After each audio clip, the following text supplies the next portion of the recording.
محمدًا عبده ورسوله صلى الله تعالى عليه وعلى آله وأصحابه وبارك وسلم تسليما كثيرا أما بعد فقد قال الله تعالى فأعوذ بالله من الشيطان الرجيم بسم الله الرحمن الرحيم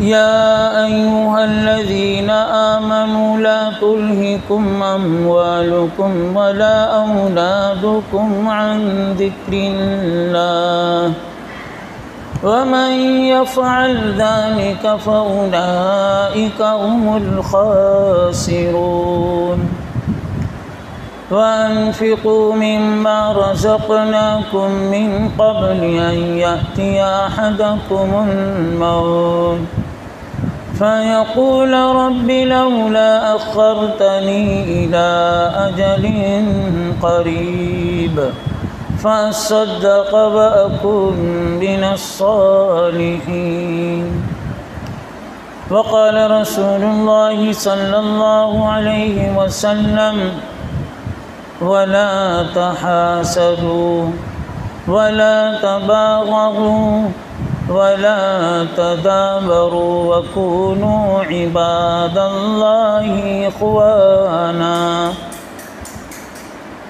إن الله وملائكته يصلون على النبي يا أيها الذين آمنوا صلوا عليه وسلموا تسليما اللهم صل على سيدنا مولانا محمد وصحبه وبارك وسلم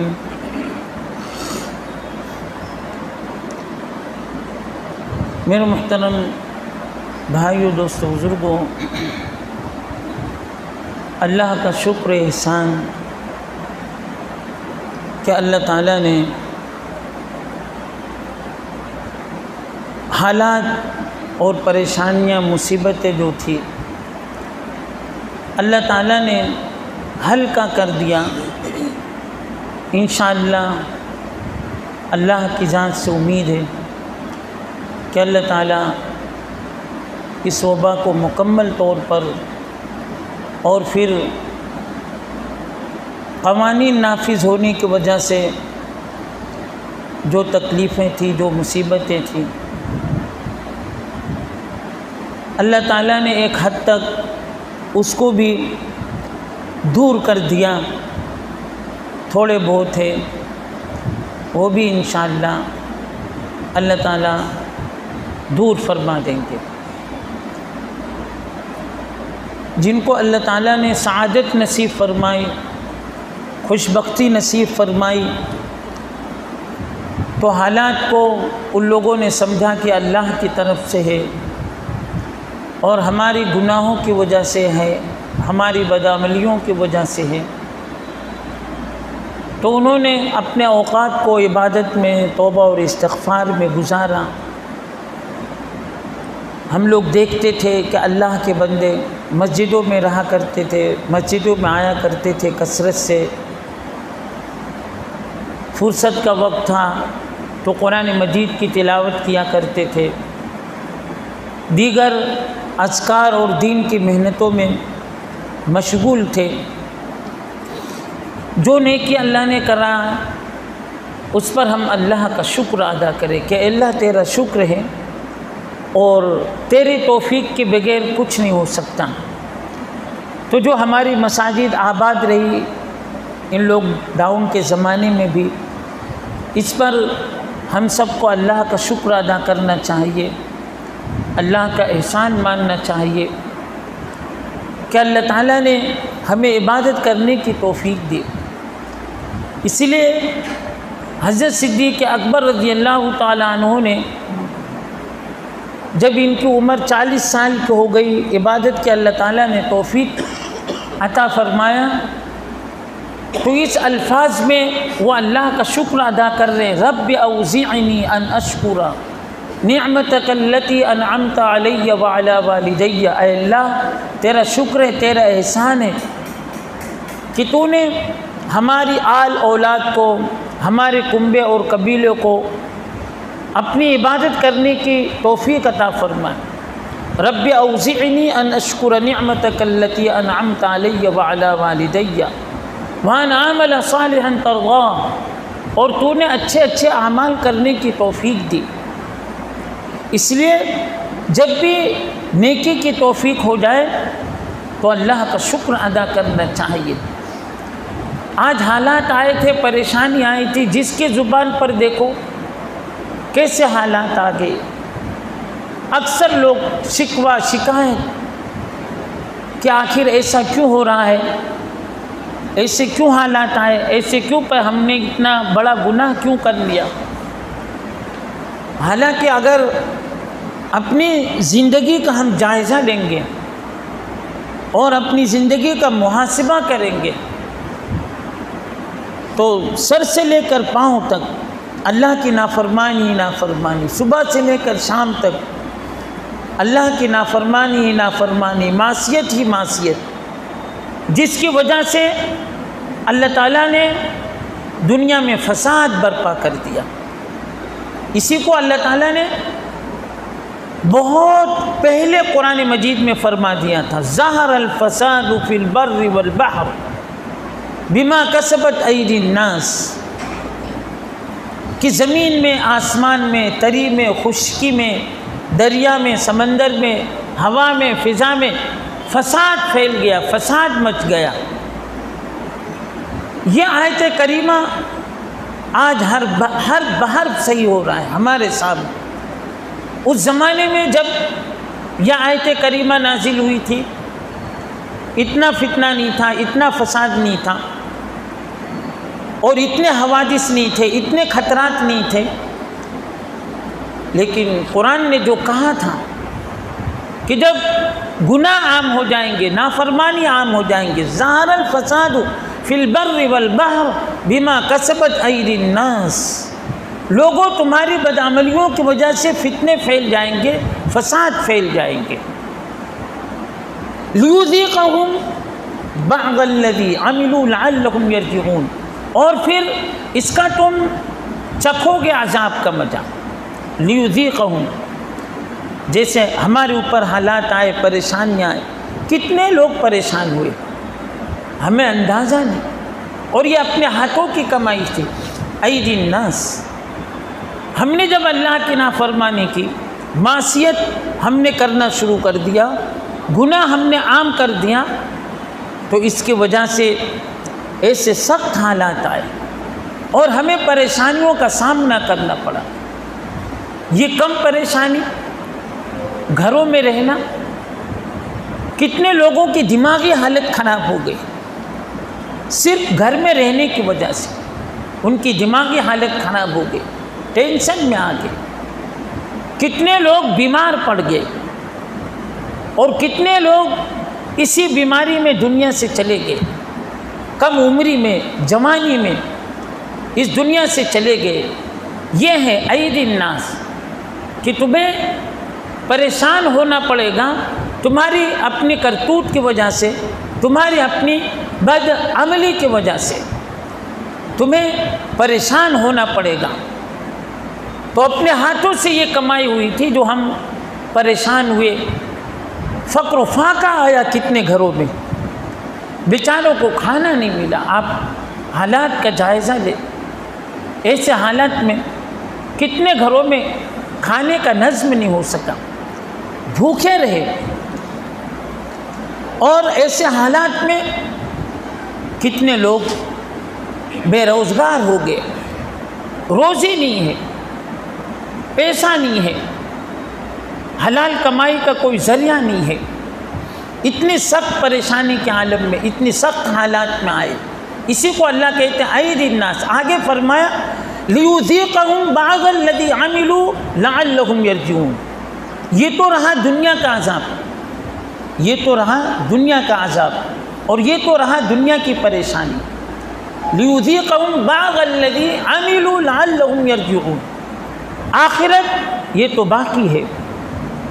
دنیا میں تکلیفیں آئی، مصیبت آئی تو چلو لوگوں نے مدد کر دیا، کھانا نہیں تھا لوگوں نے کھانا دے دیا، کپڑا نہیں تھا لوگوں نے کپڑا دے دیا، مکان نہیں تھا لوگوں نے مکان دے دیا، اور سب نے ایک دوسرے کا ہاتھ پکڑ لیا۔ بیماری آئی تو دوا دارو کا انتظام، اور بڑی بیماری آئی تو بڑے بڑے ہاسپٹل میں داخل کر دیا۔ یہ سب دنیا میں تو ہو گیا۔ لِيُذِيقَهُمْ بَعْضَ الَّذِي عَمِلُوا لَعَلَّهُمْ يَرْجُعُونَ، لیکن آخرت کا عذاب، جس عذاب کے بارے میں فرمایا کہ وہاں پر جو عذاب کا سلسلہ ہوگا دون العذاب، یعنی دگنا عذاب، جیسے یہاں کی آگ، ہماری ہمت نہیں کہ ہم جلتے ہوئے آگ میں اپنے ہاتھ کو ڈال دیں، لیکن وہاں کے آگ کے بارے میں فرمایا یہاں سے 70 گنا زیادہ۔ یہاں پر ایک مرتبہ جلایا گیا کسی کو تو وہ جل جائے گا، اور پورا جلتا بھی نہیں، دل تک پہنچنے سے پہلے آدمی دنیا سے رخصت ہو جاتا ہے۔ وَلَيُبَدِّلَنَّهُمْ، وہاں پر فرمایا کہ چمڑے پر چمڑا وہاں پر بدلا جائے گا اور پھر سے عذاب دیا جائے گا۔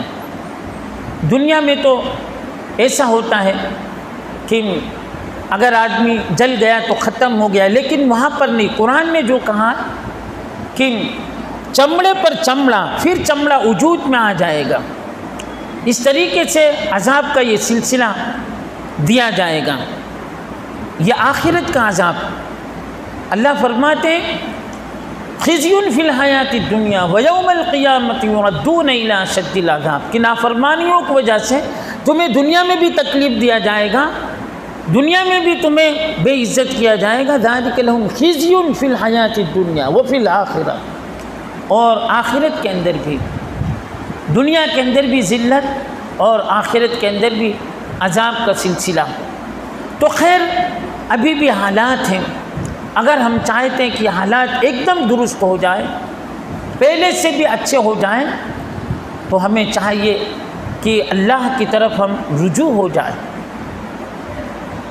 حدیث کے تحت میں یہ بتایا کہ جب دنیا میں بے حیائی آ جائے گی، بے شرمیاں آ جائے گی، تو فقر و فاقہ آئے گا، محتاجگی آئے گی اور بیماریاں آئے گی۔ آج بے حیائی اور بے شرمی کا کیا کیا؟ بے حیائی بے شرمی اتنی عام ہو گئی، اتنی عام ہو گئی کہ کوئی کسی کے بارے میں سوچنے کے لیے تیار نہیں۔ جب اتنی بے حیائی اور بے شرمی آ گئی تو اللہ کی طرف سے حالات آ گئے، اللہ کی طرف سے پکڑ آ گئی کہ طرح طرح کی بیماریاں، طرح طرح کی وبائیں۔ اس وبا کے بارے میں آج تک لوگ نہیں سمجھ سکے کہ آخر ہے کیا، یہ کیا ہوا۔ دنیا حیران ہے، ابھی تک کسی کے پاس کوئی دوا اور علاج نہیں ملا۔ تو جب بے حیائی عام ہو جائے گی، بے شرمی عام ہو جائے گی، تو اللہ کی طرف سے بیماریاں آئیں گی، اور ایسی بیماری کہ جس کا علاج ناممکن ہوگا، ایسی ایسی بیماریاں، اور اچانک آئے گی، اور آدمی اس سے مقابلہ بھی نہیں کر سکتا۔ اسی طریقے سے فرمایا کہ جب ناپ تول میں کمی کی جائے گی اور دغا بازی کیا جائے گا، ایک دوسرے کے ساتھ غبن کیا جائے گا، دھوکہ بازی کیا جائے گا، تو یہ حدیث میں فرمایا، آپ نے ارشاد فرمایا کہ پھر موت عام ہو جائے گی، موت جو ہے وہ عام ہو جائے گی، موت، کثرت سے اموات ہونے لگیں گے۔ آج جو موتیں ہوئی یا ہو رہی ہے، کسی زمانے میں تصور نہیں کیا ہوگا کہ اتنی موتیں ہوں گی، اتنی کثرت سے۔ ہاں حادثے ہوتے تھے، کبھی دریائی طوفان آ گئی یا کوئی زلزلہ آ گیا، لیکن بیماریوں کی لائن سے اچانک لاکھوں لاکھوں کا ایک ساتھ میں دنیا سے چلا جانا۔ باہر کے ممالک کے بارے میں خبریں یہ آ رہی تھی کہ ایک ایک ساتھ میں اور ایک ایک دن میں لاکھوں لاکھوں انسان موت کے لقمے اجل بن گئے، کھڑے کھڑے بیٹھے بیٹھے اچانک اس طریقے سے موتیں آئیں، کثرت سے اموات ہونے لگی۔ دیکھو آج بستیوں کے علاقے دیکھ لے اور جگہ کے علاقوں کو دیکھ لے، کبھی فساد کی وجہ سے، کبھی اور حالات کی وجہ سے، کبھی سیلاب کی وجہ سے اور اس بیماری کی وجہ سے روزانہ ہمارے اس ملک میں اتنی کثرت سے موت ہو رہی ہے کہ کوئی حساب نہیں کر پا رہا، اتنی تیز رفتاری سے موت ہو رہی ہے۔ تو یہ گناہوں کا نتیجہ، یہ اللہ کی نافرمانیوں کا نتیجہ کہ جب گناہ عام ہو جائیں گے، اللہ کی نافرمانی عام ہو جائے گی تو موت کثرت سے ہونے لگے گی۔ بس ایک بہانہ بنتا ہے موت آنے کا، ایک اچھا خاصا صحت مند انسان، اچھا خاصا، ہم نے کارگزاری لی، اچھا خاصا صحت مند انسان اور گیا، اس کی بجائے صحت کے ساتھ آنے کے اس کی میت آ رہی ہے۔ اسی طریقے سے بعض لوگ تو ایسا دوا کھانے میں گئے اور اللہ تعالیٰ نے ان کو اچھا کر دیا، صحت مند ہو گئے، وبا کی وجہ سے یا اور کوئی دوسری بیماری کی وجہ سے کئی دن دواخانے میں۔ ہمارے جاننے والے کتنے ایسے ہیں کہ وہ اچھے ہو کے آ گئے، لیکن جب وہ گھر پہ آ گئے اچھے صحت مند کے ساتھ، لیکن پھر تھوڑے دنوں کے بعد اچانک جھٹکا آ گیا، وہ دنیا سے رخصت ہو گئے۔ تو اس سے یہ پتہ چلا کہ یہ گناہ اور نافرمانی کی وجہ سے اللہ تعالیٰ نے موت کو عام کر دیا کہ کثرت سے امواتیں ہونے لگی۔ اب اس کا علاج کیا ہے؟ ظاہری اسباب تو ہے دوا وغیرہ کرنا اور اپنی صحت کی حفاظت کرنا۔ دیکھو اپنی صحت کی حفاظت کرنا فرائض میں سے، اللہ کہتے ہیں احل لکم الطیبات وحرم علیکم الخبائث، کہ جو حلال چیزیں ہیں اس کو کھاؤ، وحرم علیہم الخبائث، جو خبیث چیزیں ہیں، گندی چیزیں ہیں، اس کو مت کھاؤ۔ اسی لیے حلال اور حرام اگر دیکھیں ہم قرآن اور حدیث میں، کیا اللہ تعالیٰ نے چاہے جو جانوروں کو حلال قرار دیا ہے یا اس طریقے سے جو چیز اللہ تعالیٰ نے حلال کیا وہ پاک ہے، وہ طیب ہے، اور جن کو بھی اللہ تعالیٰ نے منع کیا ہے، حرام کیا ہے، مثال کے طور پر جانوروں میں خنزیر کو حرام قرار دیا گیا، تو اب ہم سب دیکھ سکتے ہیں کہ دنیا کے لوگ بھی اس سے گھن کرتے ہیں، تنفر کرتے ہیں، ایسی چیزیں کھانے والوں کے اندر بے حیائی آتی ہے، بے شرمی آتی ہے۔ تو قرآن نے اور حدیث نے ان سب چیزوں کو منع کیا، حلال کی طرف متوجہ کیا۔ تو جان بوجھ کر آدمی اگر حرام کا لقمہ کھائے گا یا حرام چیزیں کھائے گا تو اس کی صحت خراب ہو جائے گی، اس کی صحت خراب ہو جائے گی۔ اس لیے ایسے تمام چیزوں سے اپنے آپ کو بچانا چاہیے جس سے صحت پر اثر پڑتا ہو۔ اس کے بارے میں کہوں گا آپ طب نبوی کا مطالعہ کریں۔ طب نبوی چھوٹی موٹی کتابیں تو ہے، احادیث کے ذخیرے میں بہت بڑا ذخیرہ ہمارے نبی صلی اللہ علیہ وسلم ہم کو دے کر گئے۔ طب نبوی، اس میں آپ نے علاج بتایا ہے باقاعدہ، یہ نہ سمجھے کہ علاج معالجہ کا یہ معاملہ ابھی شروع ہوا، اس سے پہلے آپ صلی اللہ علیہ وسلم کے زمانے میں بھی حکیم ہوا کرتے تھے، طبیب ہوا کرتے تھے، اور آپ صلی اللہ علیہ وسلم نے علاج بھی بتلائے کہ یہ بیماری ہو تو یہ اس کا علاج۔ بلکہ حضرات انبیاء کرام علیہ الصلوۃ والتسلیم وہ جب بیمار ہوتے تھے تو درخت اور جڑی بوٹی پتے وغیرہ خود بول پڑتے تھے۔ یہ دنیا اسباب کے ساتھ اللہ تعالیٰ نے بنایا کہ آپ ہم کو کھاؤ تو صحت مل جائے گی۔ درخت اور پتے، جڑیں وہ خود بول دیا کرتی تھی۔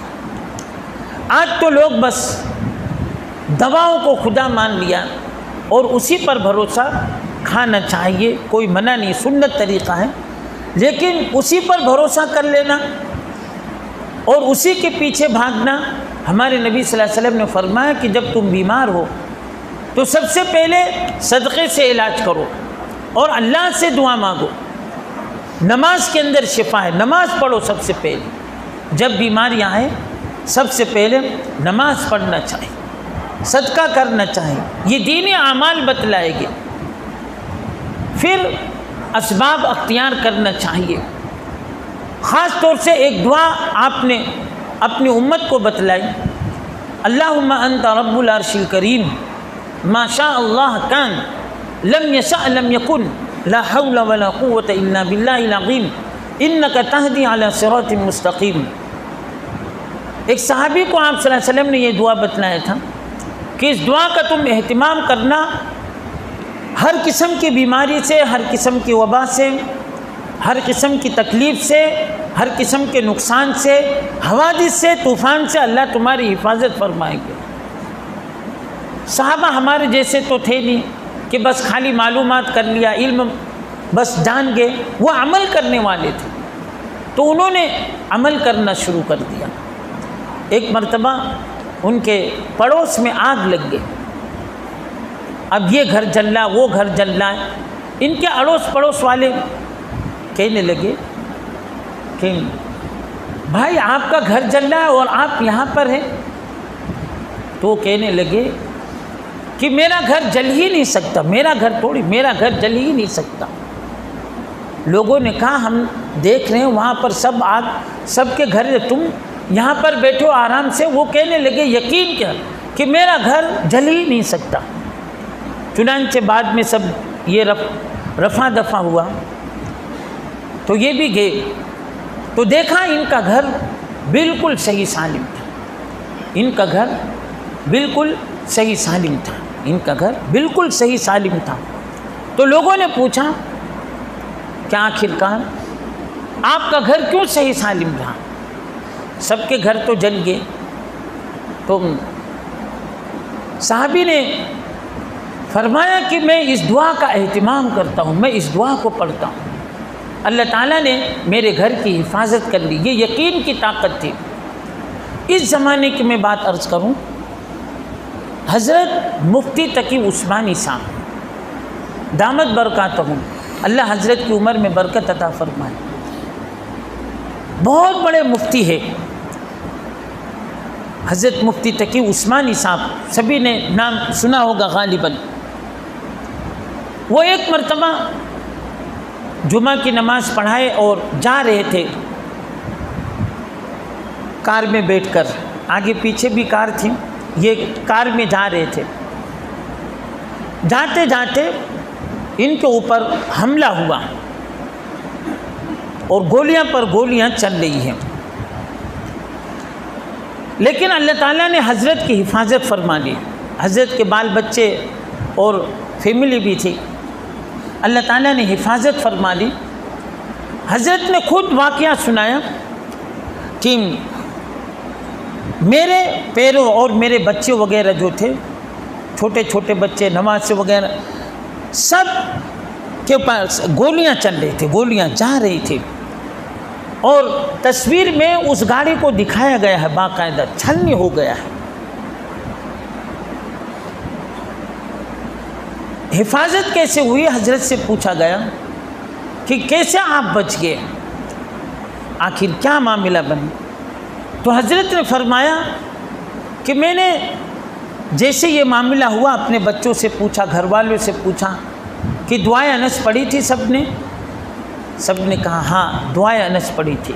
یہ جو دعائے انس لکھا ہوا ہے سامنے، ہاں ہم نے پڑھی تھی. حضرت نے فرمایا بس اس کی برکت سے، اور میرا تو اہتمام ہے، اس کی برکت سے اللہ تعالیٰ نے ہماری حفاظت فرما لی. دعائے انس کی وجہ سے ہماری حفاظت فرما لی، ورنہ بچنے کا کوئی چانس نہیں تھا. کیونکہ وہ لوگ جو حملہ کیے تھے سب جاننے والے، قریبی تھے سب، اور وہ الگ سے ایک جگہ پا گئے تھے حضرت کو، حضرت کی گاڑی کو ایک جگہ پا گئے تھے. وہاں کوئی اس طریقے سے جلدی کوئی راستہ بھی نہیں تھا نکلنے کی شکل. وہ تو حضرت فرمانے لگے کہ میرا ڈرائیور وہ تو معذور ہو گیا، لیکن میں کسی بھی طریقے سے گاڑی چلاتے چلاتے جلدی سے آیا، اللہ نے میری حفاظت فرما لی، میرے بال بچوں کی حفاظت فرما لی۔ تو اس لیے دعاؤں کی طرف ہم متوجہ ہوں۔ تو ایسے سخت حالات چل رہے ہیں، ایسے وقت میں انفرادی طور پر بھی اجتماعی طور پر اب اللہ نے راستے کھول دیے، مساجد کھل گئی اور زیادہ دین کا کام بھی کھل گیا، دھیرے دھیرے کچھ مدارس ہے، یہ سب ہے، اللہ تعالیٰ اس کو بھی آسان کر دیں گے۔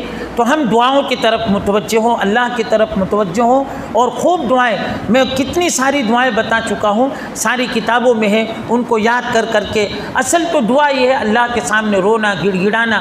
اللہ تعالیٰ زیادہ سے زیادہ ہم سب کو اپنی طرف متوجہ ہونے کی توفیق عطا فرمائے، اور یہ حالات اور یہ پریشانیاں اللہ تعالیٰ دور فرما دے۔